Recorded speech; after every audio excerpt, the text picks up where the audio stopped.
আজকে আন্তর্জাতিক অপরাধ ট্রাইব্যুনালে র্যাপিড অ্যাকশন ব্যাটালিয়নের অফিসারদের সমন্বয়ে যে মামলাটা চলমান আছে, টাস্ক ফোর্স ফর ইন্টারোগেশন বা টিএফআই সেলের গুমের মামলা, এই মামলায় চার্জ গঠনের জন্য দিন ধার্য ছিল।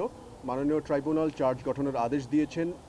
2016 সাল থেকে 2024 সাল সময়কালে 14 জন ভিকটিমের জন্য 17 জন আসামির বিরুদ্ধে মোট 4টি অভিযোগ গঠন করা হয়েছে এবং এই 4টি অভিযোগ গঠন করার পর মাননীয় আদালত আসামিদেরকে প্রশ্ন করেছেন তারা গিলটি প্লি করেন কিনা নাকি নট গিলটি। তারা প্রত্যেকেই নিজেদেরকে নির্দোষ দাবি করে ন্যায় বিচার প্রার্থনা করেছেন এবং সেই প্রেক্ষিতে আগামী 21 জানুয়ারিতে ওপেনিং স্টেটমেন্ট এবং প্রথম সাক্ষ্য গ্রহণের মাধ্যমে এই মামলার বিচার কাজ শুরু হতে যাচ্ছে।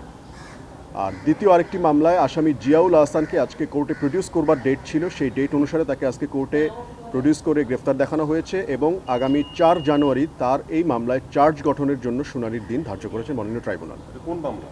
এটা হচ্ছে গুমের মামলা এবং গুম এবং বিচার বহির্ভূত হত্যাকাণ্ডের প্রায় শতখানেক মানুষের বিচার বহির্ভূত হত্যাকাণ্ডের বিষয়ে যে মামলাটি আমরা চার্জ সাবমিট করেছিলাম, সেই মামলার আদেশ এবং চার্জ গঠনের জন্য দিন ধার্য আছে আগামী 4 জানুয়ারি। আমরা দেখলাম ট্রাইব্যুনালে আজকে একটা অনাকাঙ্ক্ষিত ঘটনা ঘটেছে।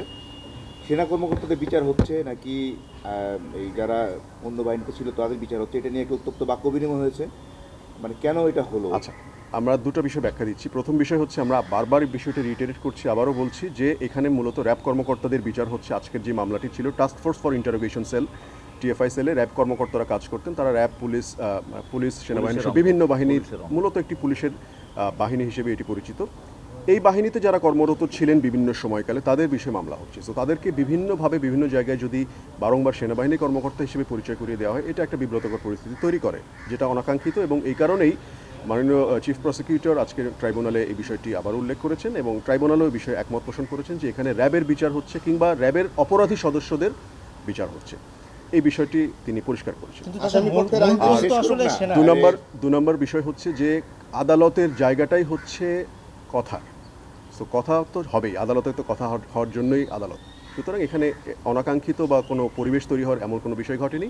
স্বাভাবিক যে কথাবার্তা হয়, আর্গুমেন্টস হয়, এই আর্গুমেন্টসগুলোর জন্য আদালত এই আর্গুমেন্টসই হয়েছে সেখানে। মাদি ভাই, তাদের মূল পদটাই তো তারা সেনা কর্মকর্তা। আমরা যদি এখন সেনা কর্মকর্তা বলি বা লিখি, সেক্ষেত্রে কি ভুল হবে? না, ভুলের প্রশ্ন না। আমরা বলছি যে এই মামলাটা হয়েছে র্যাবের সদস্যদের বিরুদ্ধে, র্যাবের যারা অপরাধী সদস্য ছিলেন, অফিসার ছিলেন, তাদের বিরুদ্ধে। সুতরাং র্যাব কর্মকর্তা লেখাটাই এই মামলার জন্য আমার মনে হয় কারেক্ট হবে। আচ্ছা, মানে তাদের বিরুদ্ধে অভিযোগ প্রমাণে আপনাদের কতটুকু আছে, মানে এভিডেন্স বর্ণনা কি আছে?